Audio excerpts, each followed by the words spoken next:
What's up, good people? Mark Holmes here, and as always, I want to say thank you all for watching, commenting, subscribing, and being part of the Joe Boo Sports Report. Without you guys, as well as you ladies, you know that this literally does not work.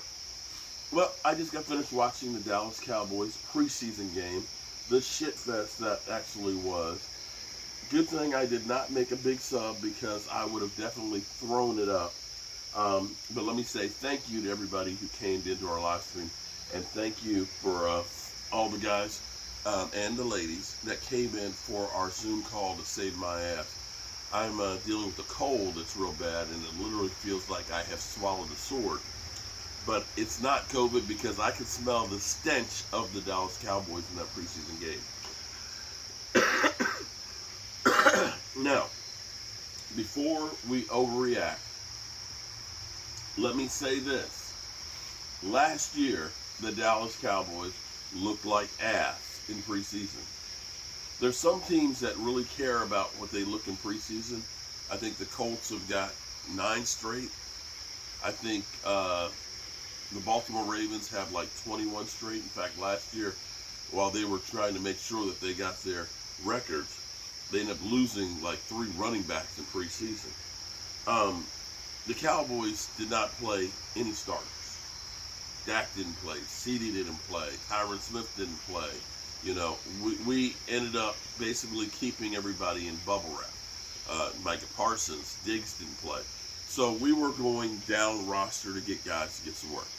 The good news is it doesn't look like, and it might could be wrong, because somebody could have gotten hurt and we didn't see about it and things, you know, from the camera and things. But nobody got hurt. That's the first thing you want to do in preseason. The second thing is you want to look at individual matchups. Now, I guarantee you the first question that's going to be asked of Mike McCarthy is, I thought you guys were working on the penalties. I believe we had more yards in penalties than we had in passing or, I'm sorry. We had more penalties yardage than we had rushing football. Mind you, we actually ran the ball in times pretty good. Our passing game was lacking. Our pass blocking was lacking. And this is my concern of the Cowboys will be okay as long as people don't get hurt. But unfortunately, people get hurt.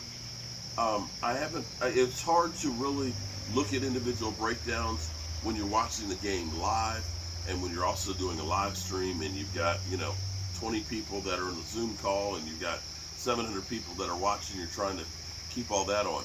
I'm going to probably watch the game tomorrow with NFL Plus in the condensed version and really look at some of the individual matchups.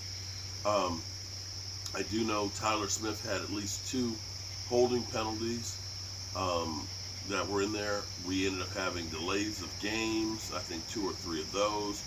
We had false starts. I mean, we had, the whole gambit. We had 2 unnecessary roughnesses.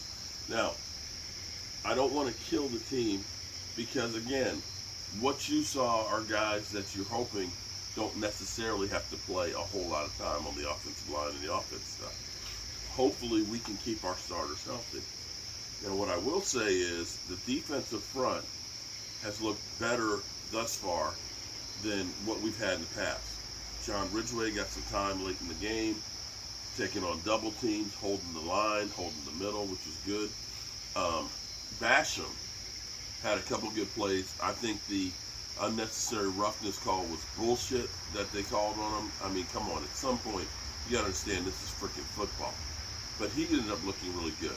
Neville Gallimore made some nice plays in that game as well. He's a guy that looks good. Sam Williams is another guy who, even seeing him going inside and making a move. Dante Fowler got a sack in there. So you can see where this team is going to be led. It's going to be by the defense. And especially early on, we're going to need that from the defense. The thing that is interesting. Sorry, this cold is bad, guys. As soon as I get finished with this, I'm going to switch from the Dayquil to the NyQuil and see if it'll knock me the F out. the thing that was interesting that most people were commenting on the most was the lack of excitement on the field by the Cowboys. That it was just kind of like, we're going through business, and you didn't see much fire and much passion. And that's where in my mind, I question, especially on the offensive side, is Kellen Moore that guy that'll get into players' ass when they screw up, like a Jimmy Johnson would? Is Mike McCarthy the guy? Because, Mike McCarthy is the guy who talks about, well, Charlie fuck around doesn't work here. Okay. That's not putting the fear of God in him like Bill Parcells would, or Jimmy Johnson. Take your asthmatic ass over on that field and cut him. At some point, you need to see those guys get a foot put in their ass. And this is where the Cowboys should be getting a foot put in their ass. A couple of questions that I have. I made fun of saying that the Cowboys are like the circus. Circus is in town.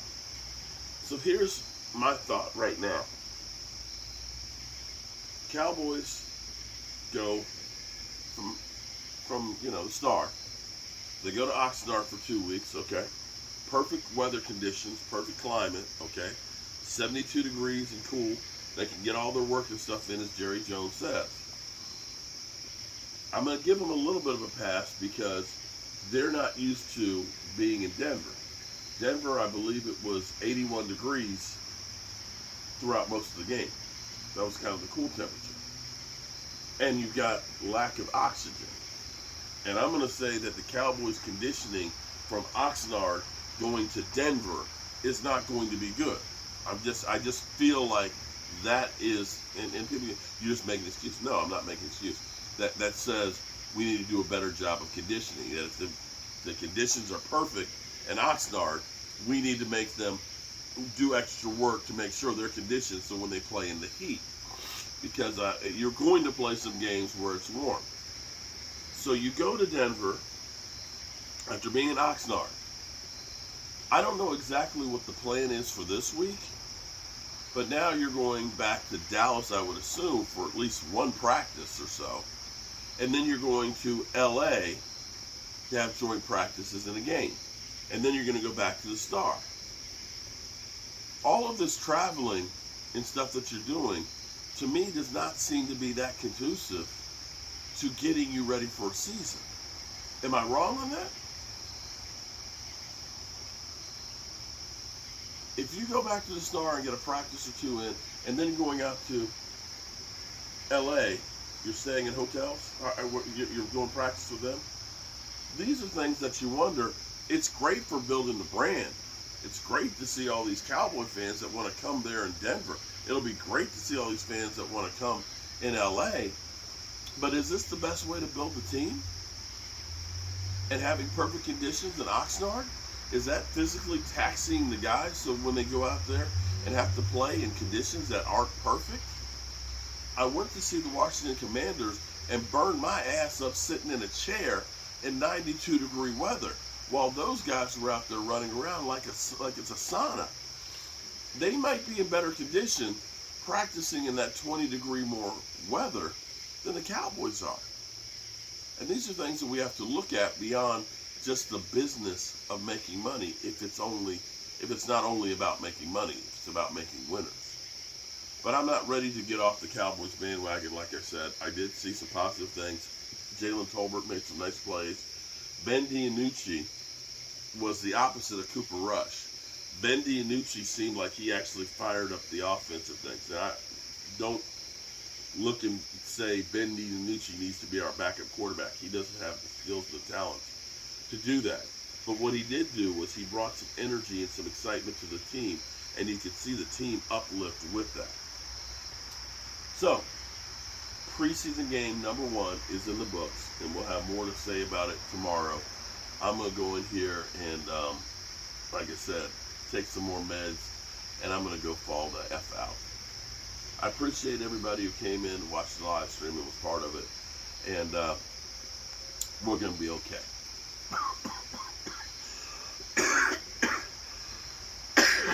You know what I always say, guys. Tell the people you love them, because you might not get the chance again. And God willing, I'll see you tomorrow. Peace out.